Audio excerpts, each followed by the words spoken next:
Good afternoon. Welcome to the October 20th, 2022 meeting of the Air Pollution Control District. We're here in the Santa Maria hearing room. Madam Clerk, would you call the roll?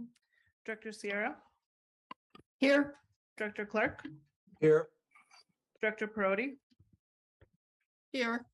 Director Julian, Here. Director Osborne, Director Rouse, Director Patino, Here. Director Infanti, Here. Director Williams, Director Hart, Director Nelson, Director Lavanino, Here. and Chair Hartman. Here. We have a quorum. Madam Clerk, will you please read the housekeeping details for people who want to participate by Zoom? Yes. Members of the public who wish to address the board today on any matter listed on the agenda or during the public comment period may do so in person at the Board of Supervisors hearing room in Santa Maria, the Board of Supervisors hearing room in Santa Barbara, or remotely via Zoom. To provide public comment in person, please deliver a speaker slip to the board clerk in Santa Maria, or if participating in Santa Barbara, please deliver a speaker slip to the designated APCD staff person on location. If participating via desktop, laptop, or smartphone, click on the raise hand button at the bottom of the screen. Or if participating via dial-in telephone, press *9. Thank you. Please stand and join me in the pledge. Ready? I pledge allegiance to the flag of the United States of America and to the republic for which it stands, one nation, under God, indivisible, with liberty and justice for all. The first item of business is reconsideration of the circumstances of the COVID-19 emergency.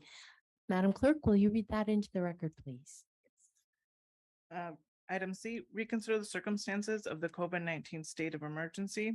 C1, reconsider the circumstances of the COVID-19 state of emergency. C2, consider whether state or local officials continue to impose or recommend measures to promote social distancing.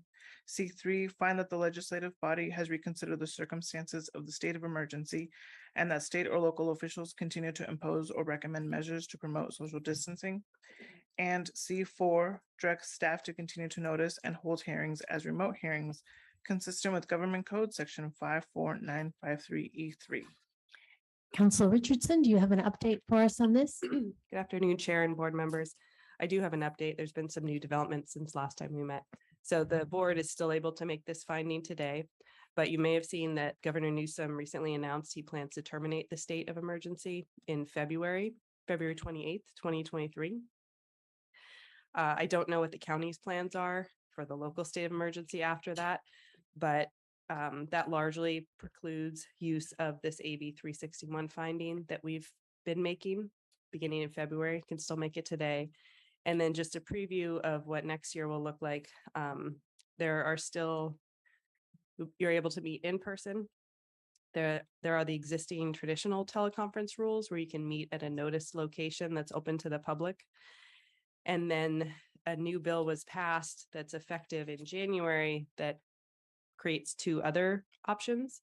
It's pretty complex, but I'll just give a brief overview. And that's in the future, less than a majority of the board could appear remotely as long as there's just cause or emergency circumstances. And just a minor preview, just cause is if there's a child or caregiving situation, a contagious illness, a need related to a physical or mental disability, or travel while on the business of the legislative body. And emergency circumstances largely is a physical or family medical emergency that would prevent someone from attending in person. So the board is still able to make the AB 361 findings today and through likely at least February 2023. And then we'll have some different framework, and I'm happy to answer questions offline, or if anyone in the future needs to appear in a different way, probably contact the clerk or myself and we could figure out the options.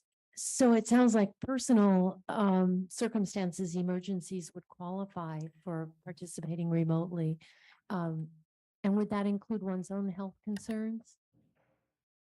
It could potentially, one other piece I forgot to mention is that there's a limit on a board member using one of these just cause or emergency circumstances. It would be limited to no more than 2 meetings in that calendar year for this particular body.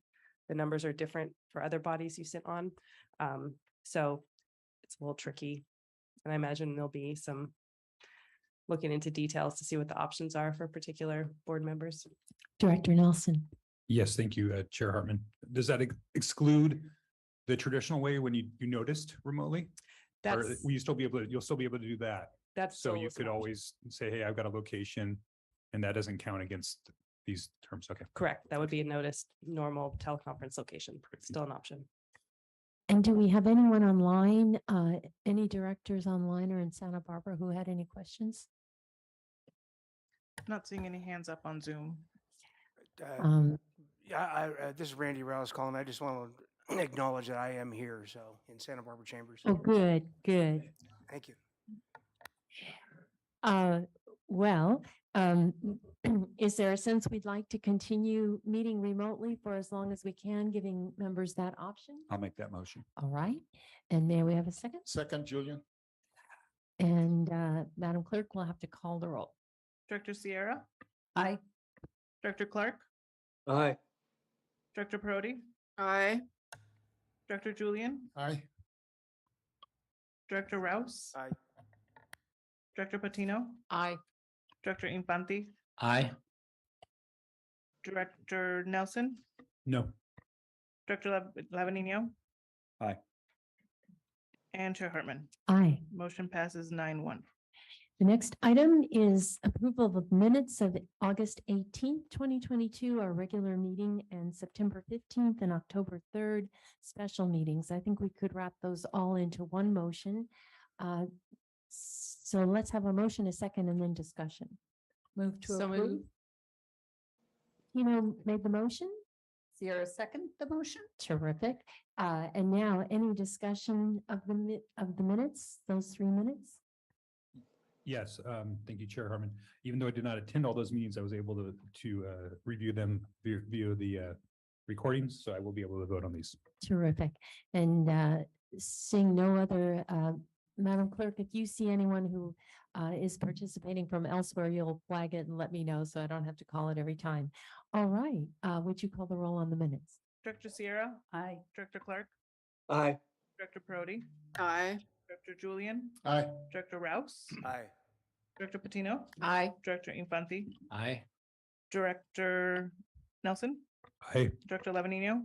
Aye. And Chair Hartman. Aye. Motion passes unanimously. Next is our administrative agenda. Are there any directors who would like to pull any item E through E1 through E7 in our administrative agenda?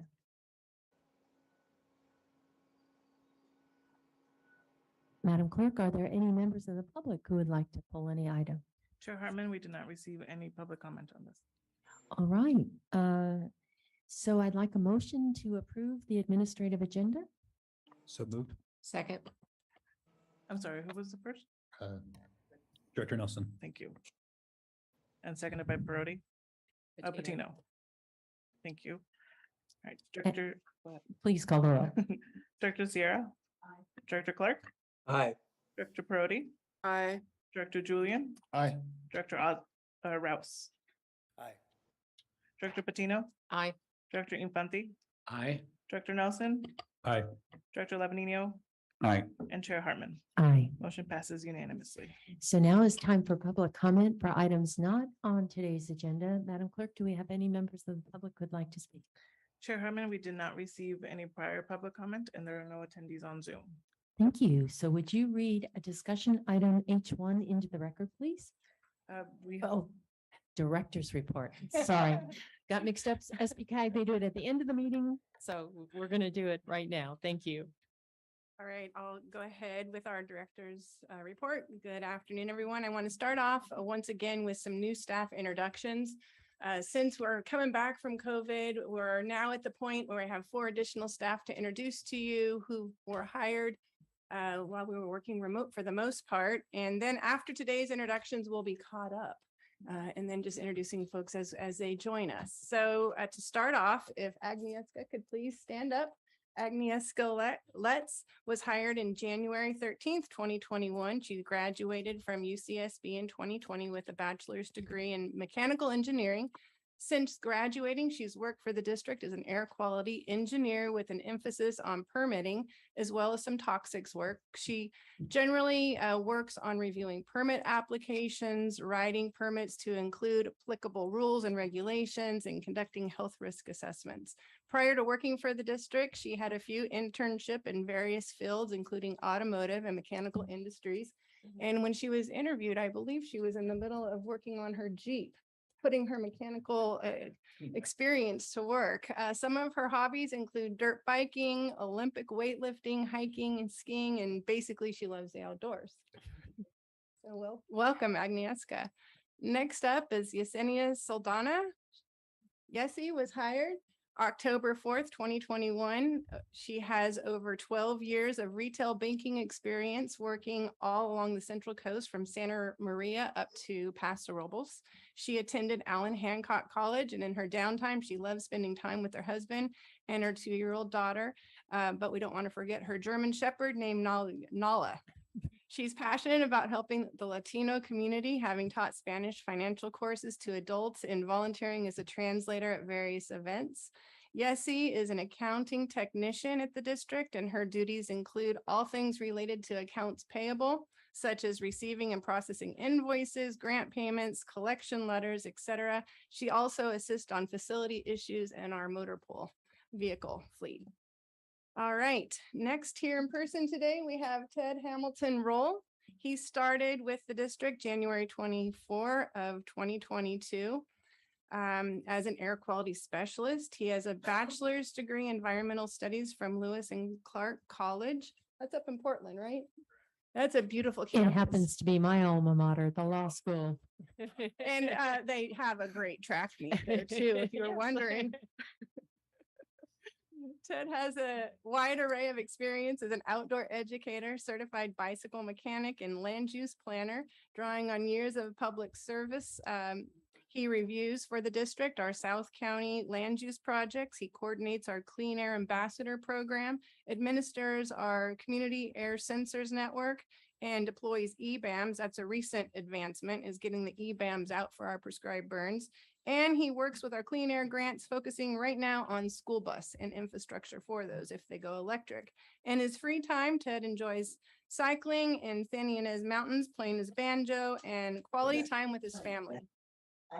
And then the last staff I'd like to introduce is, he's not here right now. He's actually an intern. His name is Daniel Sanchez. He was just hired earlier this month. He's our outreach intern. He's in 4th year at UCSB, currently doubling in film and media studies. So that's going to be a big help for us on the outreach front, as well as philosophy. He's worked as a cinematographer on several student short films at the district. He will be helping our public information officer with social media design, graphic design, web editing, and special projects. I think we're going to put that cinematography to work with some of our videos on our social feed. In his free time, he likes to play guitar, bass, and drums. We got a band we're working on here. And he's always keeps his national parks passport with him just in case there's an opportunity for an adventure. So that's our new staff up to date.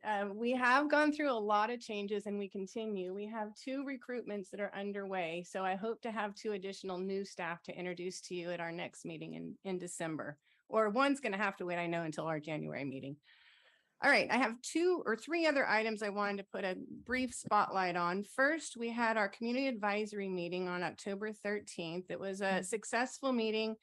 They took action to modify their charter and bylaws, and that will be brought to your board at the next meeting for consideration. They also recommended that the ozone plan be forwarded to your board for consideration at the December meeting. So both of those items will be coming your way at our next meeting. On the ozone plan, I wanted to highlight some recent news we received from CARB. They notified us that based on our air quality trends, the toggle continues where we're going back and forth from non-attainment. We're now going into non-attainment transitional. So once we get into that non-attainment transitional, we're getting one step closer to being in attainment. So we're flirting with that non-attainment line, and hopefully eventually with our local efforts, as well as the efforts of the state and the federal government, we'll be able to be permanently in attainment for ozone. I wanted to give you a brief update on state budget and legislative highlights through CAPCOA. That's the association that represents the 35 air districts throughout California. We tracked over 140 bills with a lot of air quality emphasis on them. We were also actively engaged in the budget process. Overall, this year was very successful for CAPCOA. One of the most notable successes that we were able to secure was an extension to the Carl Moyer and AB 923 grant programs for another 10 years. That was set to sunset. We were very fortunate to get that through rather smoothly this year, which was very exciting for all of us. We also advocated and received hundreds of millions of dollars in fundings for air district programs that include $2 million for our prescribed fire program, $5 million for wood smoke reduction program. That's for the change out of old burning wood burning devices into heat pumps or cleaner burning wood burning devices. $60 million for commercial harbor craft. That's in anticipation of new regulations that are going to take effect soon from CARB on commercial harbor vessels. $150 million for farmer program, which is a huge program for us here throughout the county. And then as it relates to community air protection, AB 617, we were able to extend $240 million for incentives, $60 million for implementation, and $10 million for the community grants. The community grants are currently being used in the city of Guadalupe. The Environmental Council has a grant working with the city and the surrounding area on air monitoring and community engagement. And then the year prior, the Santa Ynez Chumash tribe was successful in getting another community grant. So that's a pool definitely for us to consider of all of our cities if there's some specific projects we'd like to focus on. As far as legislation, I just wanted to highlight a couple bills. SB 1137 Gonzalez, it was co-authored by Limon, and this is establishing new setbacks for new oil and gas wells. It also has some enhanced monitoring for existing oil and gas wells. We've been doing a lot on this front right now with CalGEM. So the Air District will be entering into an MOU with CalGEM as far as the coordination that's going to be in place as we try to clean up those abandoned wells and ensure that there aren't any leaks or any impacts to neighboring community. So that MOU, once it's drafted, and it needs to be drafted by June of next year, will come to your board for consideration. Also, we were successful in stopping a lot of bills. One that comes to mind is the Quark bill, AB 2563. It was mobile refueling, which this industry was trying to circumvent all of the air quality regulations that our gas stations currently go through and not go through health risk assessment or emission control requirements. So we were fortunate that that bill did not advance out for the governor to sign. Also, there was a bill, AB 2550, and it was being proposed specifically with a focus on San Joaquin Valley Unified Air District, and it was wanting CARB to come in and take over the local air district actions. It would have been quite significant as far as any implications to other local air district, and we were fortunate to be able to stop that bill as well. All right, our last item I'd like just to give a quick update on is our Clean Air Room pilot project. As you recall, we had a very successful two-day event in Guadalupe in the fall of 2021, where we were able to give out 656 air purifiers. We had created a waiting list during that time, and we got board approval to extend to cover the folks on the waiting list. Well, we realized don't get a waiting list. Learn by doing.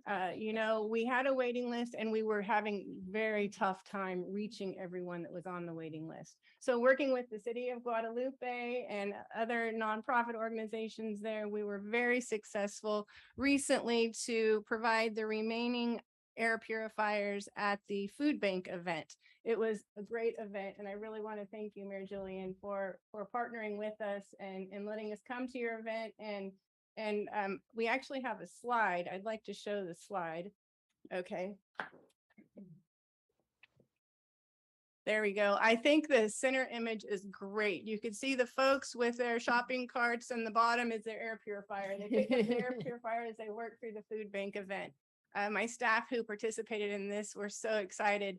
to have the opportunity. We got through the air purifiers pretty quickly, and then my staff were able to help out with The food distribution. bank. Yeah, so that was very successful. And so we also work with Bonita School. There's a principal there with air purifiers for every one of her classes, as well as for the multipurpose rooms. So we have now successfully deployed nearly 800 air purifiers in that general vicinity of the county. So we're very thankful for the partnership that made this program possible. And that concludes my APCO comments for the day.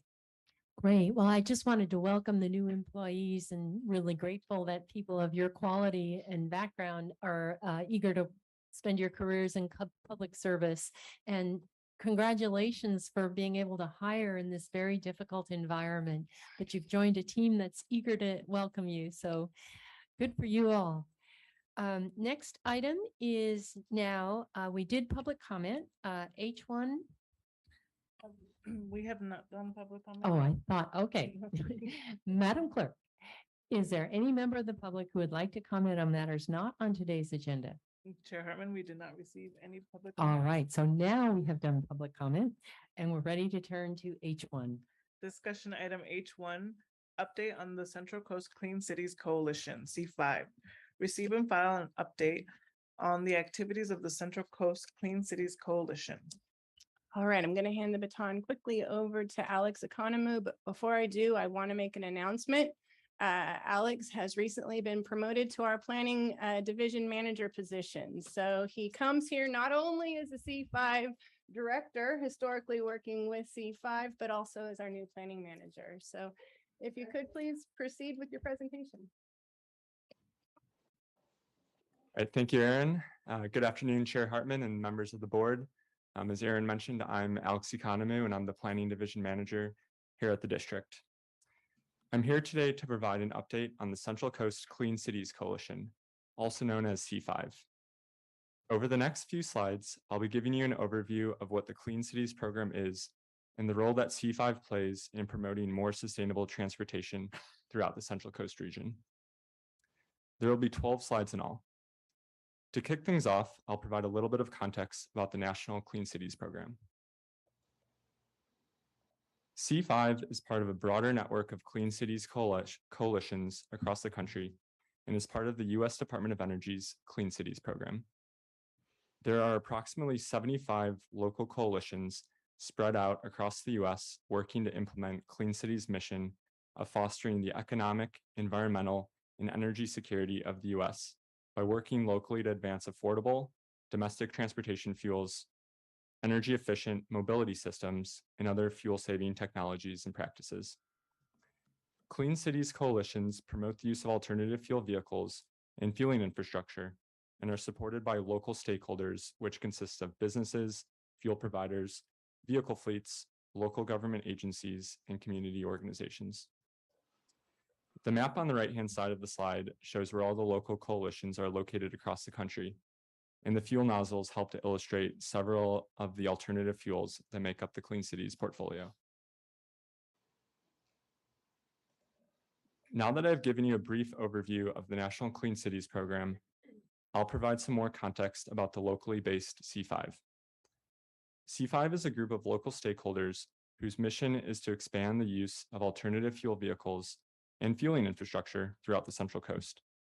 The coalition is made up of a diverse group of stakeholders throughout San Luis Obispo and Santa Barbara counties.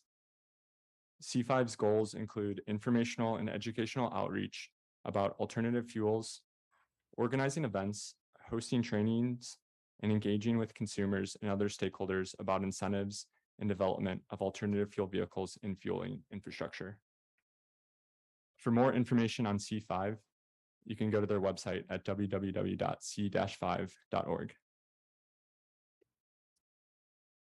C5 began meeting regularly about 20 years ago and built a group of local stakeholders to promote alternative fuel vehicles and infrastructure.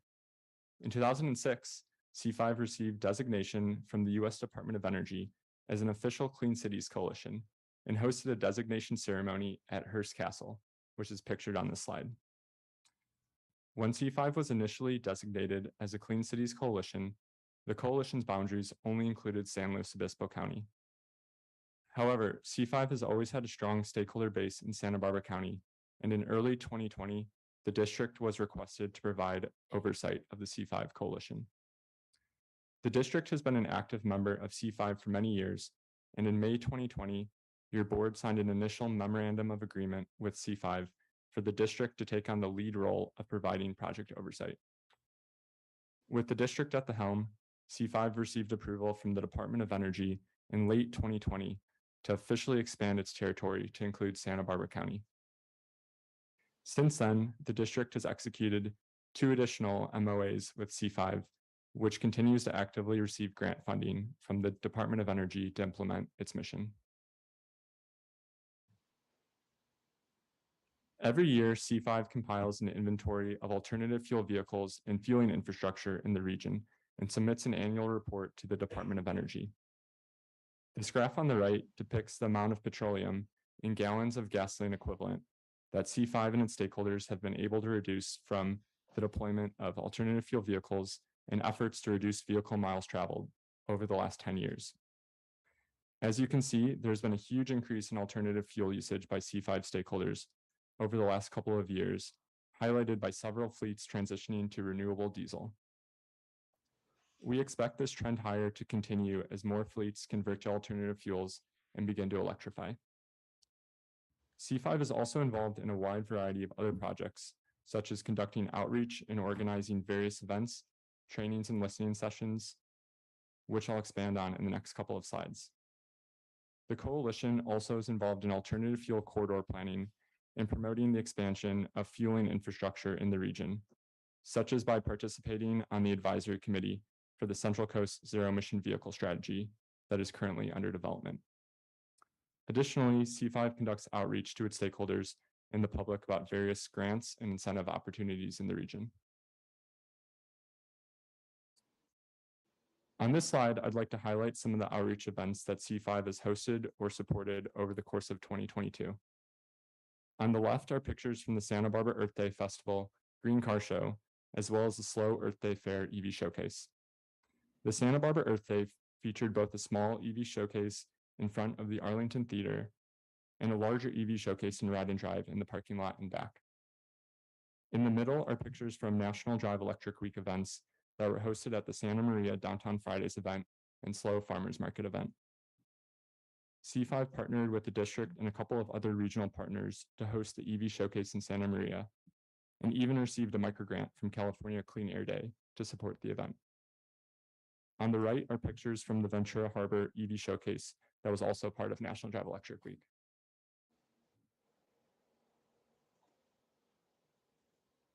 In 2022, C5 conducted 2 listening sessions with Marburg Industries and with Santa Maria Joint Union High School District and Paso Robles Joint Unified School District to hear feedback about the fleet's on-the-ground experience with operating CNG refuse trucks and electric school buses, respectively.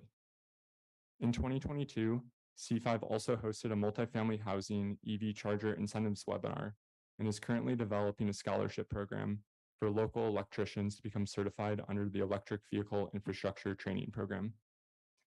As the demand for electric vehicles increases, so too does the need for more charging infrastructure and workforce development. The upper left picture is of representatives from Marburg receiving the Green Car Show Award at the Santa Barbara Earth Day Festival. Pictured on the right is an electric school bus owned by Santa Maria Joint Union High School District that was partially funded by the district's Clean Air Grants program. And the picture on the bottom is a screenshot from the multifamily housing EV charger incentives webinar that C5 hosted. The pictures on this slide show a few of the images that were posted on social media during National Drive Electric Week a few weeks ago. On the left is the picture of a front trunk or frunk of an electric F-150 Lightning pickup truck that's being used as a cooler. On the right is an Instagram story of C5's booth at the Slow EV Ride and Drive earlier this month. And in the middle is a TikTok video that I'm going to show you that Laura made during the EV showcase that was hosted at the Santa Maria Downtown Fridays event a few weeks ago.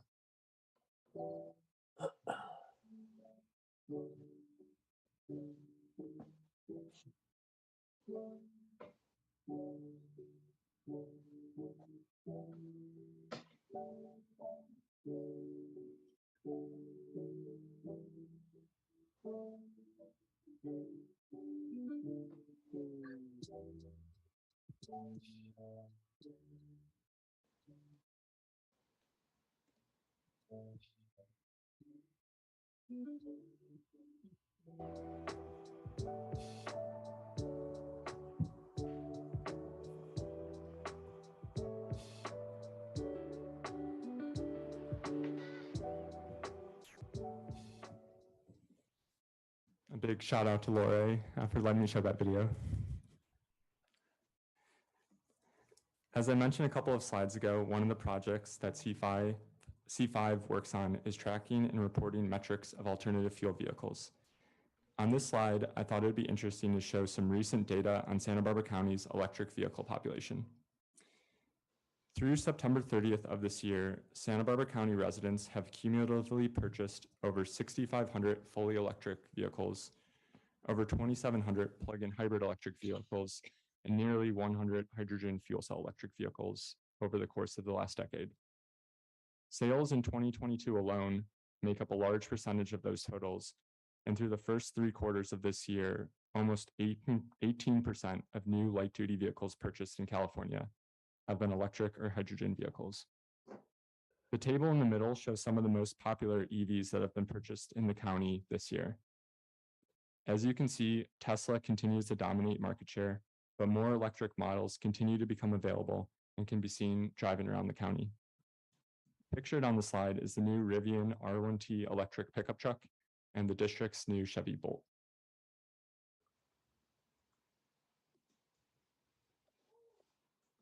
Earlier, I mentioned that C5 was designated as an official Clean Cities Coalition by the Department of Energy back in 2006. In order to maintain active coalition status, DOE requires each Clean Cities Coalition to reaffirm their commitments by going through a periodic redesignation process. Late last year, the Department of Energy notified C5 that the coalition was due for redesignation, and this past April, C5 hosted a redesignation with DOE staff, district staff, C5 board members, and C5 stakeholders. C5 was recently notified of its successful redesignation and was commended for its strong leadership from the district and engaged stakeholders. Unfortunately, due to COVID, the redesignation meeting was virtual, and I didn't have any good pictures to include, so I'm just going to pretend that this picture on the slide of DOE presenting C5 with an award a few years ago is symbolic of C5's successful redesignation.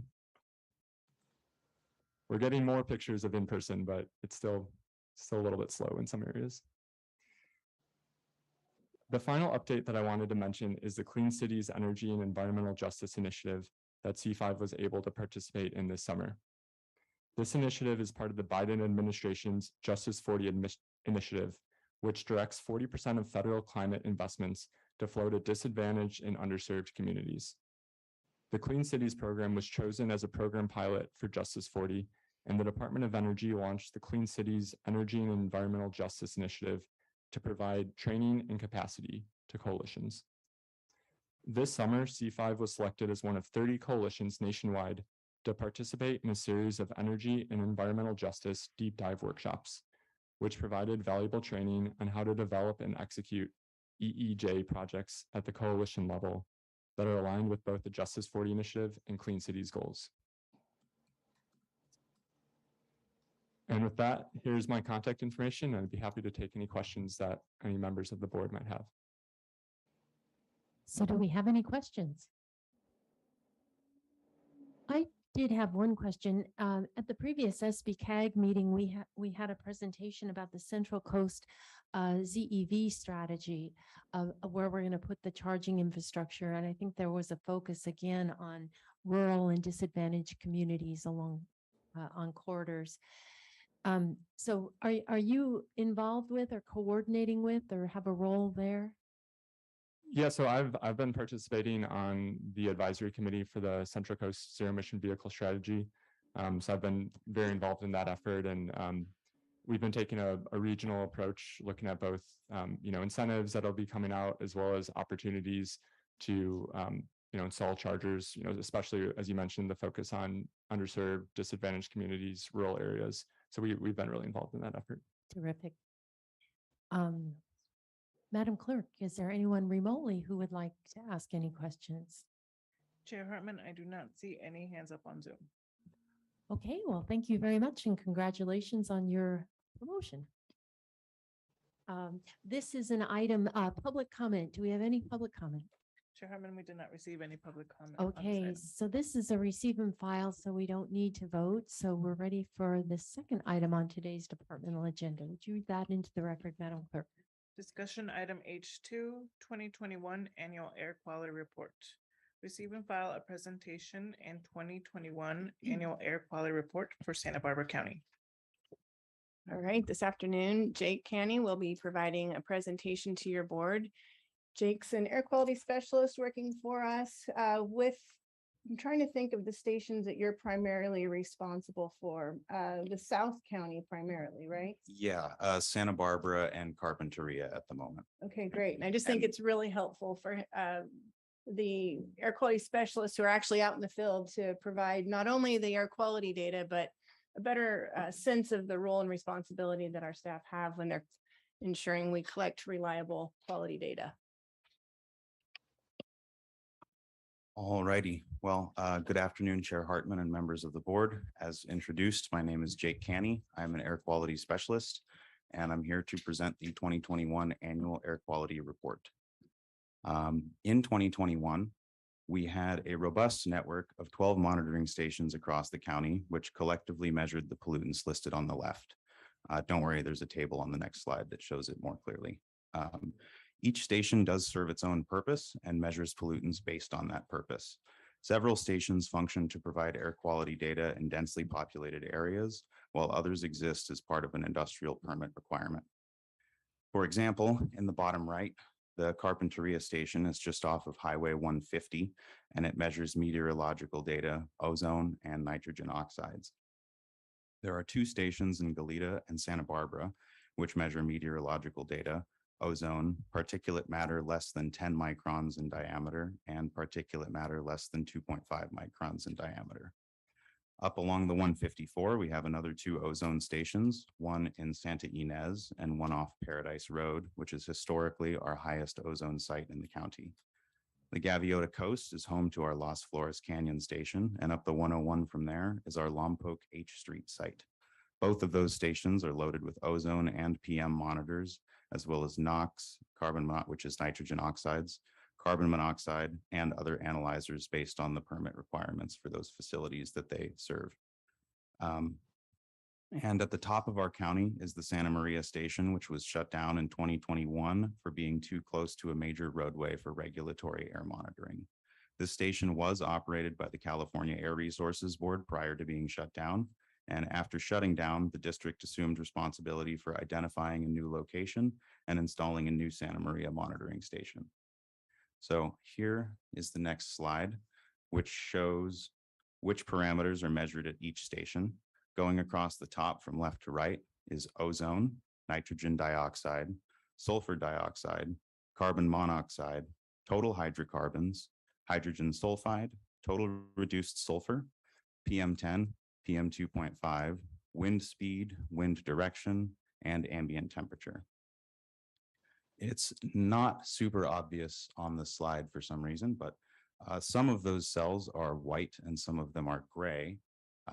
The gray ones are listed as non-NACS monitors, which means that they are not compared to the National Ambient Air Quality Standards. Those monitors exist for a permit requirement.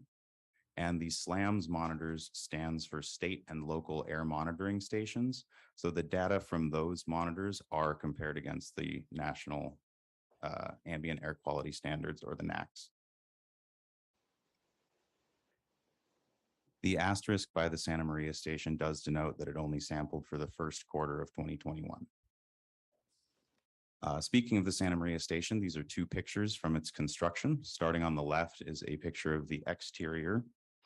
You'll notice there's a chain link fence and a locking gate around a shipping container, which has a roof platform and ladder welded to it. The second image shows some of the instrument racks inside the station with instruments already installed. And not every monitoring station looks exactly like this, but they are all functionally the same.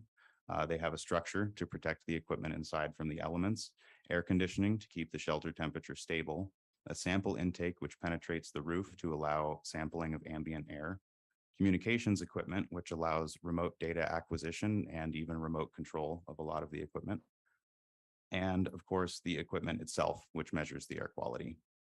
And the data collected from these stations are certified and compiled annually into the graphs that we're about to review together. So on this next slide, it shows the number of exceedances of the various particulate matter standards that are applicable in Santa Barbara County. The red bar is for the state PM10 standard of 50 micrograms per cubic meter.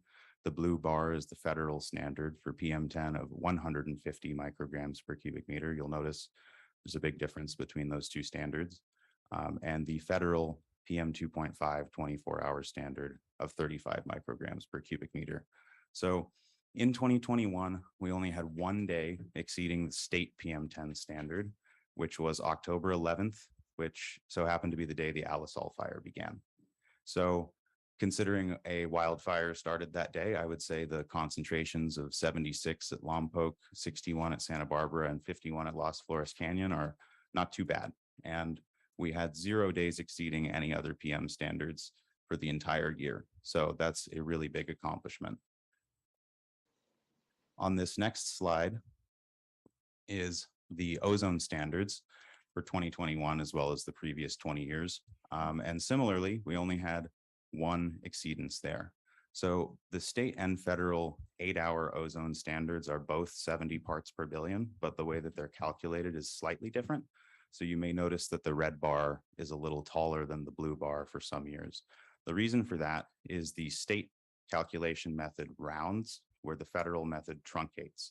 So if the value was a 71.7, that would round to a 72, but it would truncate to a 71, which is exactly what we had this year with our exceedance at the Paradise Road Station. The state standard measured a 72 and the federal standard measured a 71. We did not have any other days exceeding the 8-hour standard, and we had 0 days exceeding the state 1-hour standard. The yellow line across the top of the graph shows that we've been able to accomplish these reductions in ozone exceedances while maintaining or even increasing the population in Santa Barbara County, which is another fantastic achievement that we're very proud of. Moving on from there, this graph can be a little difficult to interpret at first, but it shows the number of days for each year that fell into the given air quality index category. So the air quality index, or AQI, is a gauge which classifies the health effects for multiple pollutants on the same numerical scale. So particulate matter is measured in micrograms per cubic meter. Ozone and other gaseous pollutants are measured in parts per billion. The AQI aims to get those units out of the way and standardize it on a 0 to 50 is good, 51 to 100 is moderate or yellow, 101 to 150 is orange or unhealthy for sensitive groups. And from there, we keep going up to unhealthy, very unhealthy, and even hazardous. And this chart was compiled based on the federal air quality index scale, which uses that 150 micrograms per cubic meter for PM10. Based on 2021, we had 300 days of good air quality. And as someone who's lived in Santa Barbara, I often joke to my friends that Santa Barbara County has 300 good days a year. Well, we actually did it this year. So, and then we had 64 moderate days and only one day, which was unhealthy for sensitive groups. And we didn't have any days in any of the higher AQI categories. So again, while the Santa Maria station wasn't sampling for all of 2021, the stations that we do have 2020 and 2021 data to compare to, 2021 was a very clean year. The next two slides that I have here, I'd like to highlight tools that we either generate or use internally as well. The first one is the fire and smoke map. This is a fantastic tool that integrates data sources from regulatory monitors, which are the circles that you see on the map. The triangles are temporary deployments, which could be, for example, an EBAM for a prescribed or wildfire. And the squares are low-cost sensors, such as purple airs. And one of the great features of the fire and smoke map is that it integrates all three of these data sources into one visual display. You can choose whether you want satellite image background or topography.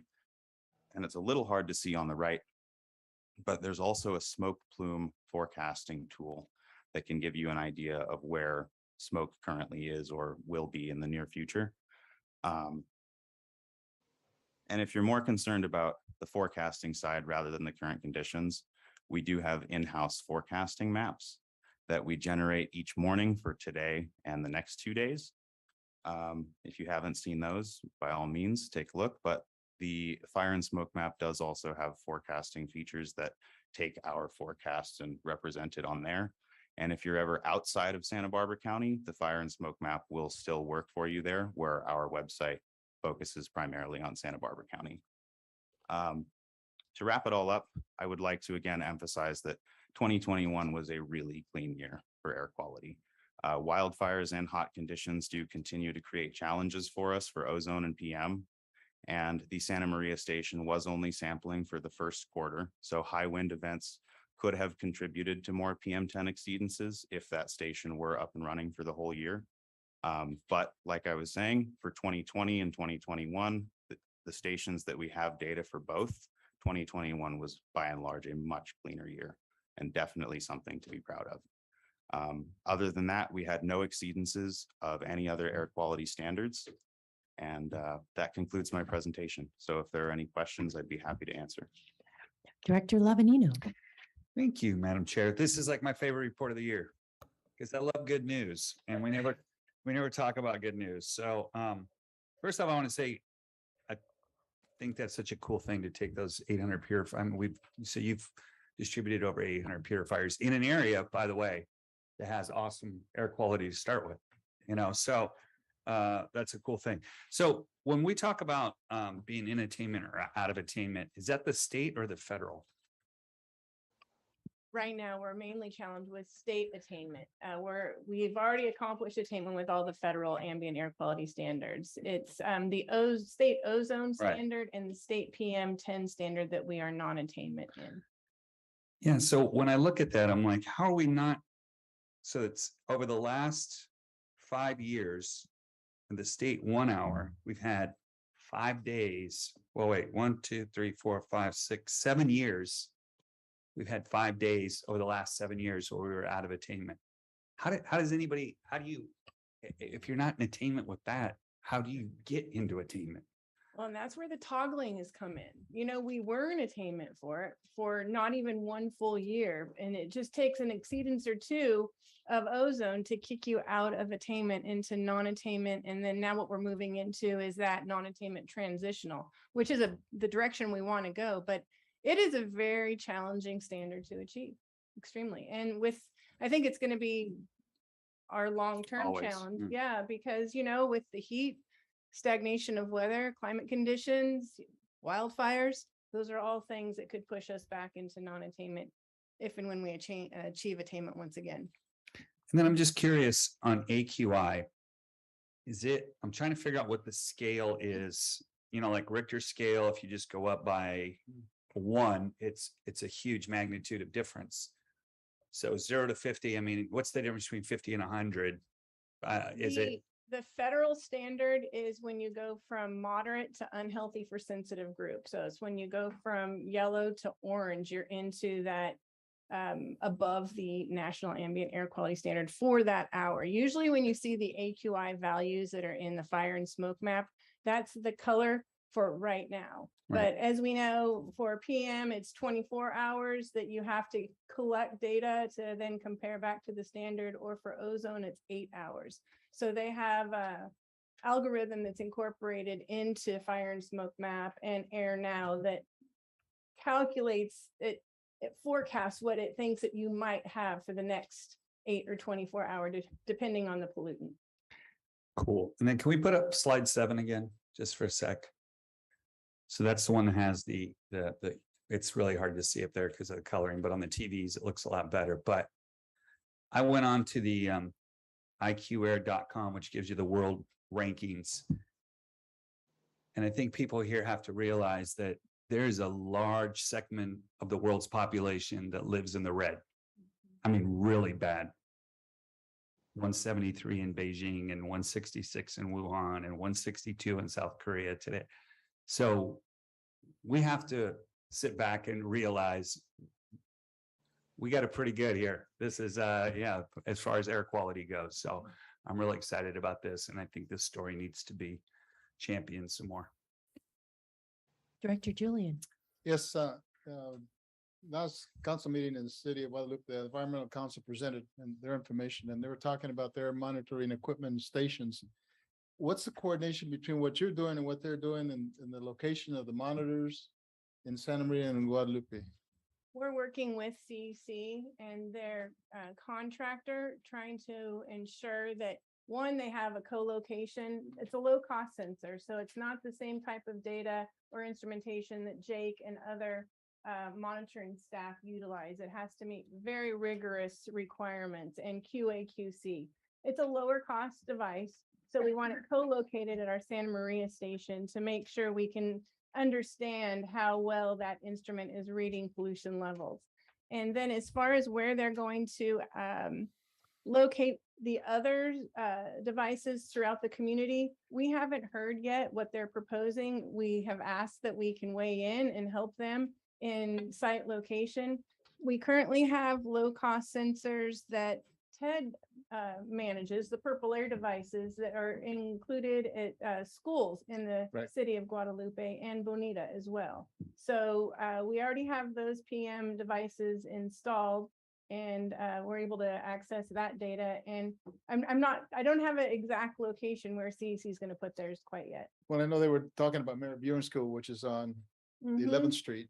And I mentioned to them during the presentation that there's a significant amount of traffic from people coming from Santa Maria going to the Osaflaco area for work. There's nothing but vehicles going through there, and it's right in the area where the school is located. So I just wanted to find out the coordination. So, and I know they're working on the Mary Buren School. So Okay. at least. Yeah, we're going to continue Okay. in our conversations Okay, with them. thank you. Director Infante. One quick question.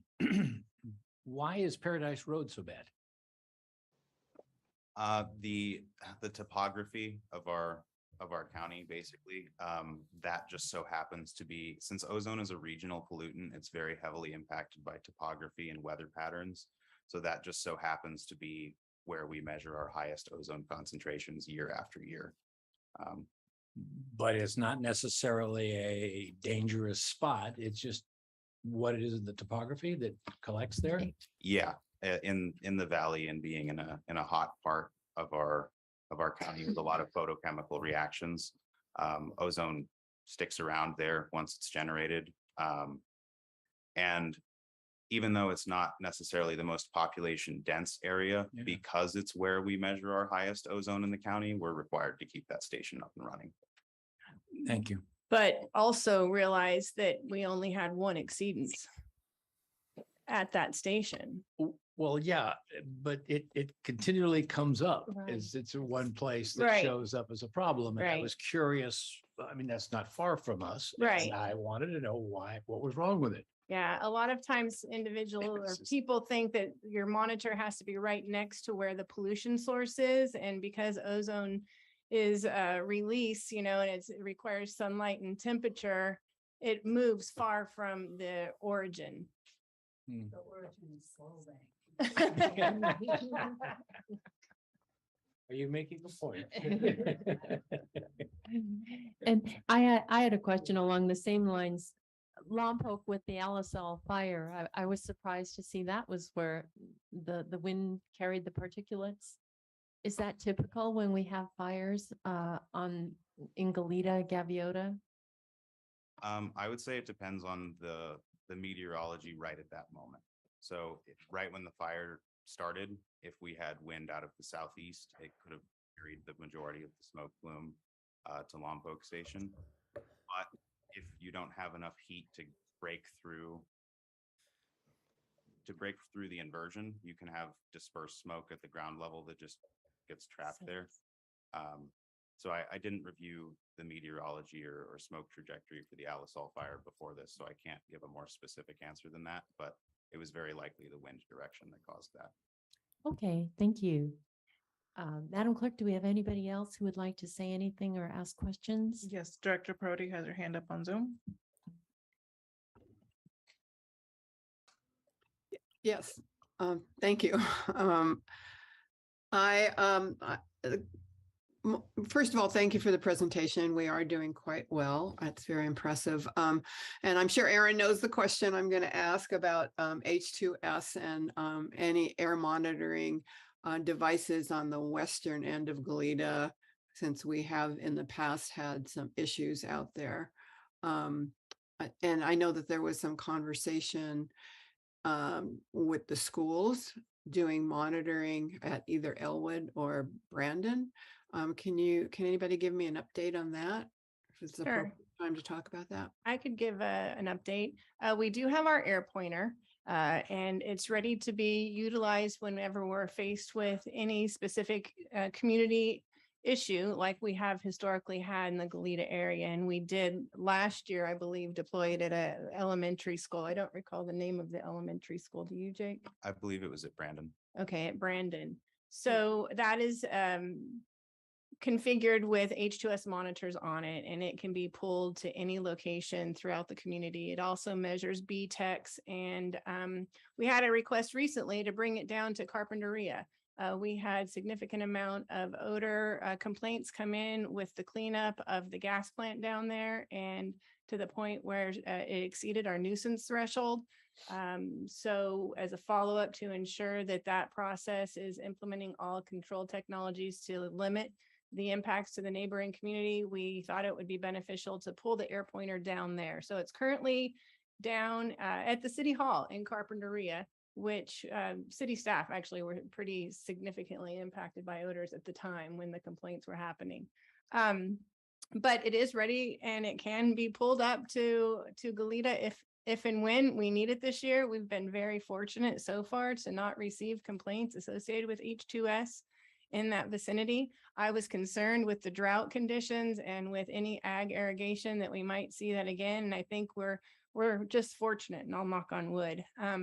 As far as existing infrastructure to measure H2S, we have H2S at the West Campus at UCSB that's still in place.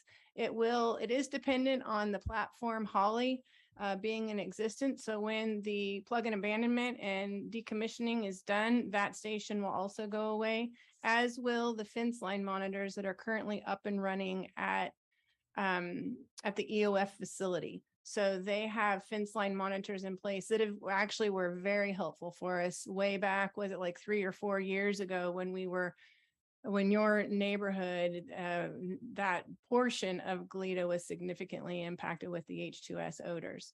So that's the resources we have.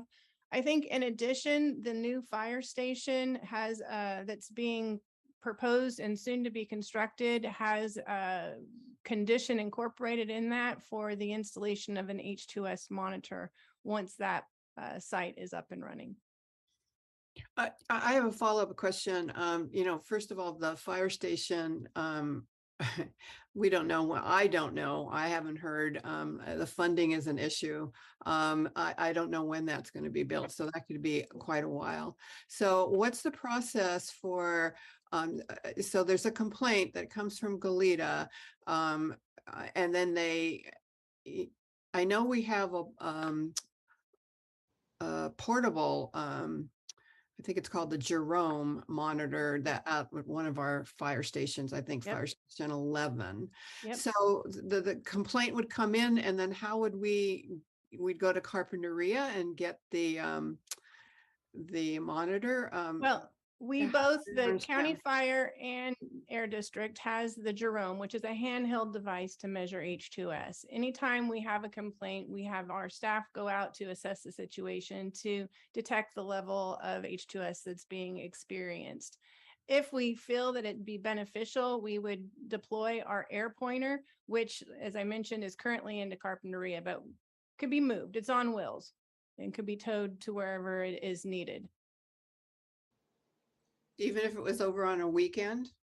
On the weekends, our staff do not work on weekends. That's why we've really tried to get the word out that if odor complaints come in during the weekends, H2S smell, 911 is the best route for individuals to reach out to the fire department. So their personnel can come out with the Jerome and detect any H2S.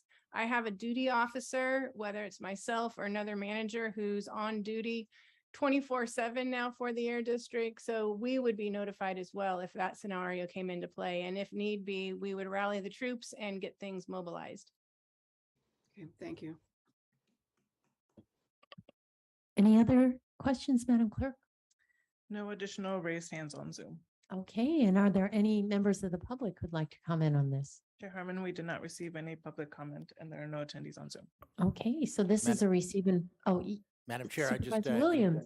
in Santa Barbara, I wanted to echo Supervisor Alavinino's drive to that we should commemorize the moment and be thankful that all the hard work of trying to reduce pollutants has, for these criteria pollutants, worked. So it should give us optimism that our work is not in vain.